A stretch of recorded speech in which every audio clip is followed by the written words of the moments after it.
Okay, so now we're back and we're going to be doing the next step in our baking process today, which is going to be making the dough for the pie. So we're doing a pâté sucré, or a sweet crust pastry, and we're doing it gluten-free, which is a little bit of a challenge, but also exciting. So we're going to be using 4 different kinds of flour. So we have brown rice flour, sorghum flour, almond flour, and Himalayan tartary buckwheat. So we're going to use 50 grams of the almond flour. And I keep my almond flour in the freezer because this has a tendency to go rancid on you very quickly. But if you keep it in the freezer, then it will stay fresher longer. Don't want to use too much almond flour because it doesn't actually absorb any moisture, but it adds, I think, a nice flavor. Okay, so here's about 50 grams of almond flour, and we're going to do 50 grams of this tartary buckwheat flour, which has, I think, a much better flavor than regular buckwheat. It does need a bit of sugar to help with the kind of bitterness, but it's not as bitter and it's not as gummy as the buckwheat that I remember from my time in Russia. So there's there's 50 grams of that. We're going to do 100 grams of the sorghum flour. And we're using the classic 3-2-1 method for the pastry today. So it's going to be 300 grams of flour. Then we're going to do 200 grams of fat. Today we're going to be using butter. You can also use lard or shortening. I don't like shortening, but I think lard is quite nice when you have it. Now we're going to be putting in 100 grams of the brown rice flour. And I'm doing this by a spoon because it's a little bit easier to kind of control how much is going into the bowl, and that way you don't have to worry about cross-contaminating or putting in too much by putting in too much of one or another flour. So here's our 300 grams of flour. Now we're going to do 200 grams of butter. So that's 150. Let's see. 190. 203, that's close enough. Okay, so we've got our butter here, which we're going to rub into the flour. And what I mean by that is we're actually going to stick our hands in this bowl and squeeze and squeeze and squeeze until this becomes one large homogeneous mass. And then we're going to put in 100 grams of liquid. We're also going to put in a little bit of sugar because this is sweet crust pastry, and the sugar will also help with the buckwheat flour to kind of help remove some of the bitterness, because we don't really want a bitter pie crust, especially since the autumn olives are a little tart to begin with. And I think, one slightly jarring flavor is enough for dessert, whether it's tart or it's bitter. I don't really like both in there. So now that my hands been cleaned, I am going to stick them right here in the bowl, give the butter a quick toss, and then begin to squeeze. Pie crust is a great thing to do if you're having a bad day because it will help you get your anger out. Feels really nice to get your hands a little dirty and squeeze the butter. So what I'm doing here is kind of pinching it between my thumb and forefinger, and then also my middle finger, and just kind of rubbing the flour in like that. Also doing some bigger hand squeezes. And you'll know that this is done once the pieces of butter are no longer distinguishable. Like, you can still see that's very clearly butter right there. But once you can't see that like white or yellowish white of the butter, you'll know that your butter has been incorporated into your crust, and you can move on to the next stage, which will be adding the moisture. We're not quite there yet.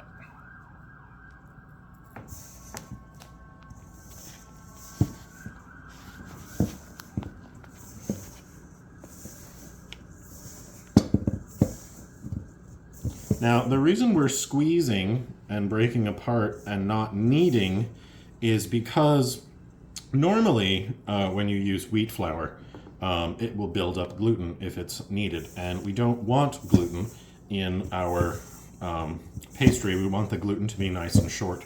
What that means is the protein chains that the gluten are forming are nice and short, whereas opposed to bread, you want nice long chains, and that's what makes the bread rise, because you have built up the stickiness of the protein, and that helps to trap the air inside, and that will keep that will help the bread to rise.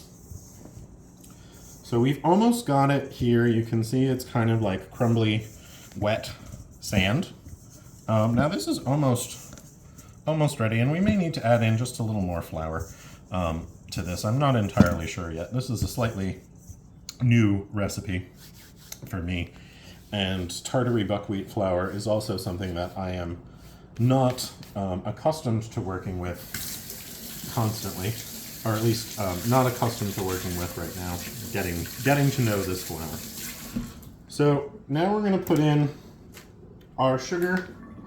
Let's say like 1/4 of a cup to 1/3 of a cup of sugar. We don't want it to be too sweet.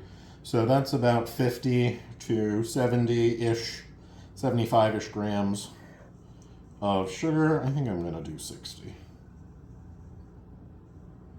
Oh, there we go. 60 grams of sugar. And then we want to add in our eggs.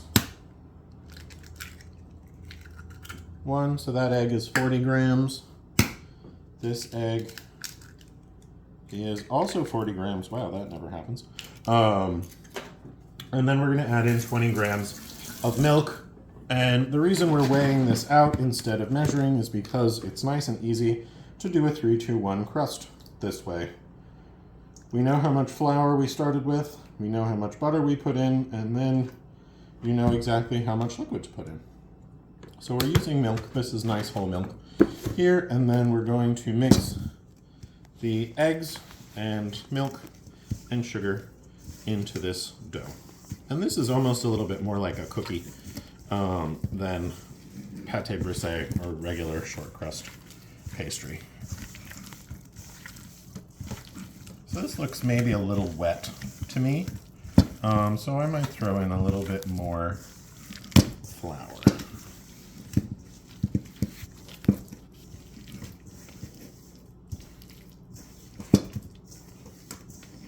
This looks just a little wet, so we're going to throw in some more sorghum flour, just a little bit. Call that a generous teaspoon, just to kind of get the dough back to sort of sticking together.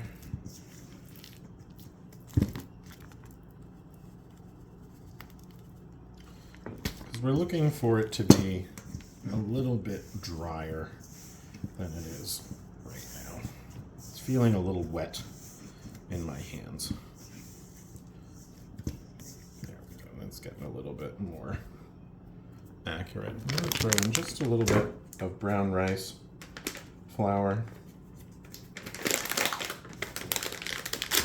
Clean that up in a minute as well. Balance it out.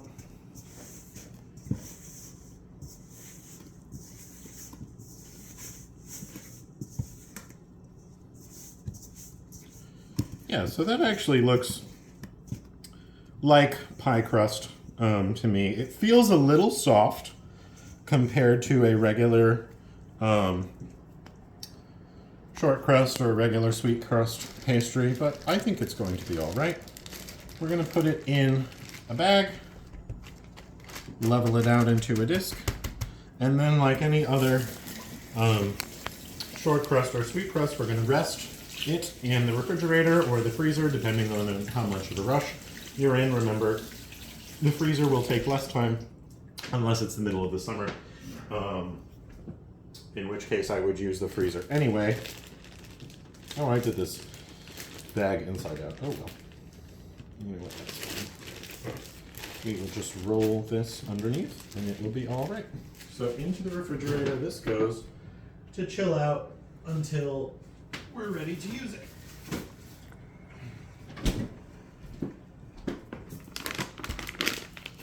So while we make a little bit of room on the countertop, I'm going to tell you what we're going to do next, which is we're going to start the dough for the bread. So I'm going to give this bowl a quick rinse,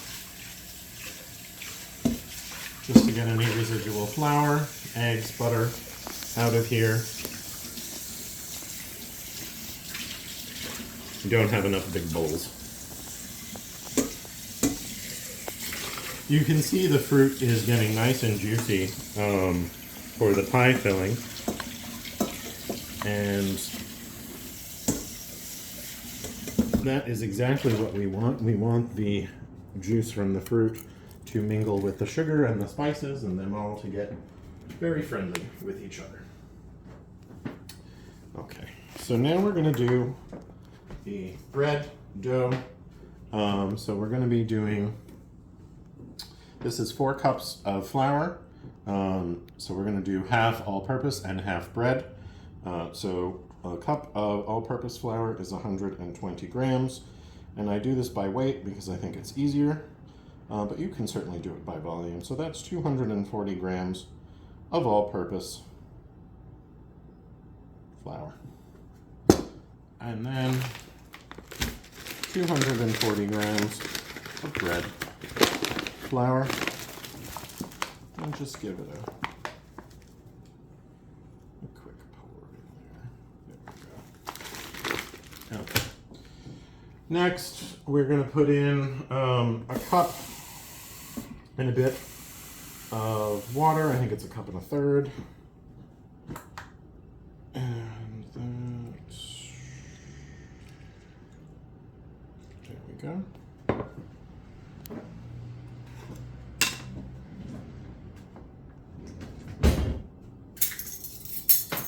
Two teaspoons of active dry yeast.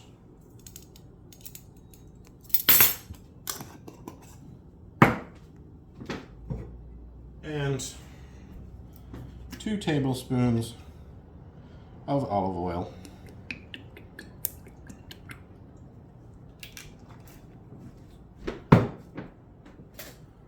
Now what we're going to do is just give this a quick mix and then an auto-lyse. So I'm using a bread whisk here, which is specifically designed for this process. This part of the process of bread making, it helps to get all the flour moistened by the water very quickly. And we might need just a little more water in here. No, not actually. Yeah, we need just a little more water.